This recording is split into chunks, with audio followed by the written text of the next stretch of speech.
আজকে আমরা দেখব কিভাবে ব্লগে মেনু অথবা পেজ অ্যাড করতে পারবেন। প্রথমে তার একটি ডেমো দেখে নিই।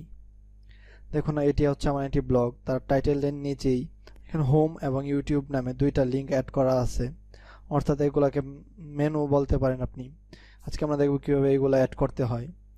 দেখুন এটি হচ্ছে আমার একটি টেস্ট ব্লগ, হ্যাঁ, এটির মধ্যে কোনো কিছু অ্যাড করা নেই। সো আজকে আমরা এই ব্লগটিতে মেনু অ্যাড করে দেখাবো।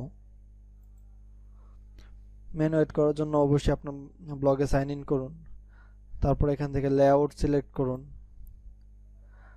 লেআউটে যাওয়ার পর হেডার, এখানে দেখুন হেডারের নিচে একটি অপশন আছে ক্রস কলাম। ক্রস কলামে ভিতরে আছে অ্যাড গ্যাজেট।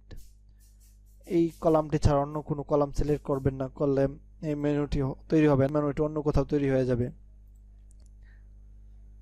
ক্রস কলামে অ্যাড গ্যাজেট ক্লিক করুন।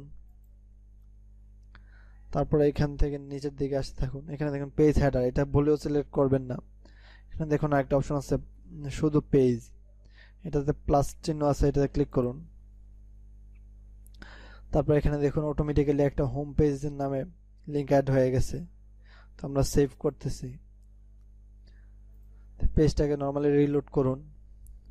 এখানে হোম পেজ নামে একটা মেনু অ্যাড হয়ে গেছে। তো আমরা কিভাবে আরও লিঙ্ক অ্যাড করবো দেখাচ্ছি। তখন ক্রস কলামে গিয়ে এডিটে ক্লিক করবেন, তারপর ক্লিক করবেন অ্যাড এক্সটার্নাল লিঙ্কস। তারপর এখানে লিঙ্কের টাইটেল দিবেন। তো আমরা লিঙ্কের টাইটেলটা ইউটিউব দিচ্ছি, YOU ইউটিউব। তো আমরা ইউটিউবের লিঙ্কটা কপি করে এনে দিচ্ছি এখানে।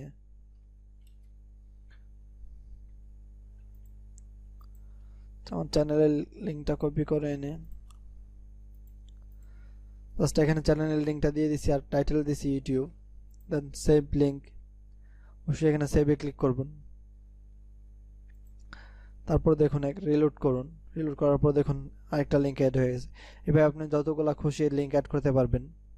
তো ভিডিওটা যদি ভালো লেগে থাকে অবশ্যই লাইক করবেন, আর বুঝতে কোনো কিছু প্রবলেম হলে কমেন্ট করে জানাবেন।